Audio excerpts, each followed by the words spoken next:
അപ്പൊ നിങ്ങൾ ഉണ്ടാക്കിയെടുക്കേണ്ട ഒരു ലഹരി എന്ന് പറയുന്നത് നിങ്ങൾക്ക് ജീവിതത്തിനകത്ത് എന്താകണം എന്നുള്ളത് നിങ്ങൾ തീരുമാനിച്ചു കഴിഞ്ഞാൽ നിങ്ങൾക്ക് അതിന്റെ ലഹരിയാക്കി മാറ്റാൻ പറ്റും.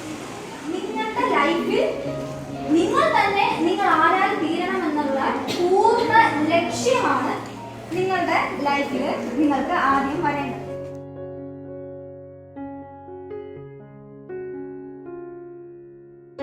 നിങ്ങൾ ആരും എന്റെ പേര് മാറ്റരുത്. എന്റെ പേര് കല കമൽ മഹൽ.